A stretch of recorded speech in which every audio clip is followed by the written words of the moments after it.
This week on SheridanMedia.com is presented by Magic 102.3. I'm Steve Sisson. The Sheridan Hawks are on a roll. With a closer look, here's James Timberlake. The Sheridan Hawks did it again, winning 2 this past weekend, beating the Yellowstone Quakes 7-1 on Friday, then beating them again on Saturday 10-2. That makes it 32 wins in a row for the Hawks. Right now, the Hawks sit at 33-1 on the season overall, and our first place in the standings with 66 points so far this season. Tied for second place are the Texas Brahmas at 30-4 with 61 points, and the Rochester Grizzlies at 30-5, also with 61 points. In third place is the El Paso Rhinos at 26-4 with 58 points. The Hawks have 2 players leading the league in scoring, with Jacob Cummings in first, way ahead of everyone else with 101 points, nearly 30 points ahead of his teammate Blake Billings, who is in second place with 79 points on the season. Cummings is tied for the league in goals with 35 and leads the league in assists with 66. He also leads the league in points per game average with 3.06 per game. As for team statistics, the Hawks are still blowing out the rest of the league out of the water in goal differential, having scored 255 goals and only giving up 71, a 184-point differential, a 69-point difference to the second-place team, who sits at 115. The Hawks will look to keep the streak going this weekend when they take on the Missoula Junior Bruins on Friday and Saturday night at home, with the puck scheduled to drop at 7:30 in both of those contests.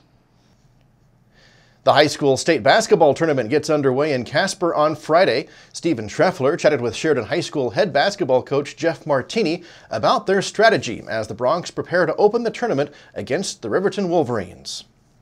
What sort of offensive and defensive things do you expect to see from this Riverton team on Friday? Well, offensively, they're talented. They have they have about 3 guys that are over, 6'4", so they got a tall group. And so they like to spread out the ball. They're good at shooting as well, the guards are. So we have to do a great job inside and pressure them on the outside. Defensively, I've seen a lot of zones, so I'm going to be anticipating some of that. When we played them earlier, they played some man against us, so we just have to be prepared basically for everything, like every game, and just go out there ready to play and not be uptight. Have you seen an increased drive from the guys this week, knowing that it's state tournament week? Yeah, I think that they're excited. This is a great opportunity for our kids. You have half the 4A schools that don't get to play this week, and so we have to be grateful for the opportunity to go out and play. Last year during this week it was canceled. State was canceled, and so I know our guys aren't taking it for granted like they may have in the past, and so I think that they're driven. I think that they're excited. They want to compete, and they want to go out there and prove to the state that we deserve to be there. Sheridan Media's live tournament coverage begins with the Lady Broncs playing Natrona County at 10:30 Friday morning, followed by the Broncs facing Riverton at 1:30. Both games will be carried on KWYO at 1410 AM, 106.9 FM, and streaming at SheridanMedia.com. Now, back to James Timberlake for a rundown of the rest of this week's sports calendar. The Bighorn Rams went 1-2 at their state tournament this past weekend. They opened with a 3-point loss against Big Piney, then beat Graybull 47-40, then finally fell in the consolation final Saturday to Wind River 52-50. The Sheridan Lady Broncs finished in third place at the girls indoor track and field state championships. The girls finished with 56 points, with Cheyenne Central coming in second place with 84.5 points, and Campbell County coming in first with 95 points to win the state title. And finally, concluding the sports schedule for this week, the Wyoming Cowboys and Cowgirls basketball teams will be beginning the Mountain West Conference tournaments. The Cowgirls have already played 2 games at their tournament, first beating Utah State in the opening round 69-41. Then the girls pulled off the huge upset, dominating the 2-seeded UNLV Rebels 72-56. They will play Boise State later tonight at 8 p.m. in the semifinal matchup, with the winner heading to the championship game on Wednesday night. The Cowboys will begin their Mountain West tournament tomorrow morning. The Pokes will come in as the 8th seed and will take on 9-seeded San Jose State in the opening round. Tip is scheduled for that one at 9:30 a.m. You can listen to both the Cowboys and Cowgirls games on Sheridan Media stations, with the girls on 87.7 FM Fox Sports Radio and the boys on 1410 AM and 106.9 FM KWYO. In the studio this week, we look at the 90s at 9.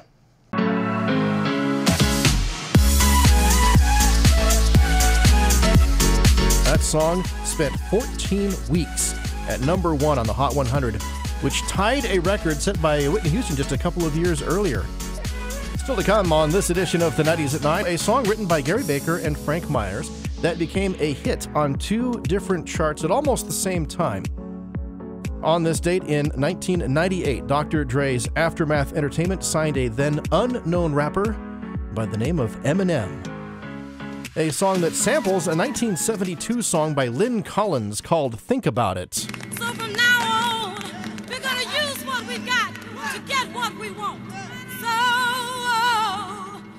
That's so. I don't know why it grabbed their attention, but when she holds out the word so there, it gets used quite a few times in the song. You'll hear it right away.